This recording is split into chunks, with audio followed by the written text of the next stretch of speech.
நடுவிசையில் நித்திரையிலிருந்து எழுந்து சடகோபன் யாரோ கதவு தட்டுவது போல் தெரிந்தது. கதவை திறக்க எத்தமிக்கின்றான். அங்கே சிகரெட் வாசங்களும் வருகிறது. இவன் பதறிப்போய் என்ன ஏது என்று பதற்றத்தில் இருக்கிறான். தன்னை மீறி யாரோ உள்ளே வருவது போல் கதவை அழித்துவிட்டு உள்ளே வருகிறார்கள்.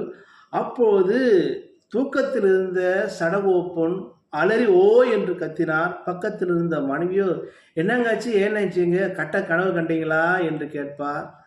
அந்த சடகோப்பனும் யாதும் புரியாமல் இது கனவா நினவா என்று புரியாமல் பரிதவித்து தூக்கம் வராமல் அப்படியே தோண்டு கடைசியாக விடியற்காலையில் கண்ணை சிறு சிறு உழக்கம் போவார்.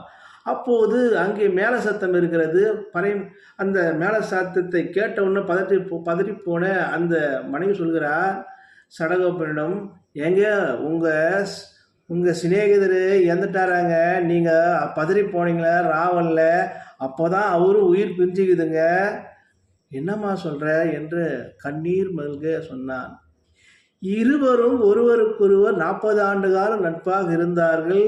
ஒரு மெனையை வாங்கி இருவரும் ஒருவருக்கொருவர் பிரித்து எழுதி வீடு கட்டி இல்லறம் நல்லறமாக போனது. ஆனால் சிறு ஒரடி அரடியால் இருவருக்கும் மனக்கசப்பு ஏற்பட்டு பேச்சுவார்த்தை முற்றி சண்டையாக மாறி இருவரும் பேசாமல் இருந்தார்கள். 10 ஆண்டு காலம் இப்படியே இருந்து பேச்சுவார்த்தை இல்லை. இறந்த பிறகு வீட்டின் முன் அந்த பக்கத்து வீட்டு இளங்கோ இறந்து கிடந்த பையன் வந்து கேட்கிறான், அங்கிள் அங்கிள் அப்பா போயிட்டாராமேன்னு கதறி அழுகிறான். ஓன்னு கட்டி பிடிச்சி அழுகிறான். அப்போது நேராக போய் வாங்க வாங்க சொல்லிட்டு 2 பேரும் அழுகிறாங்க.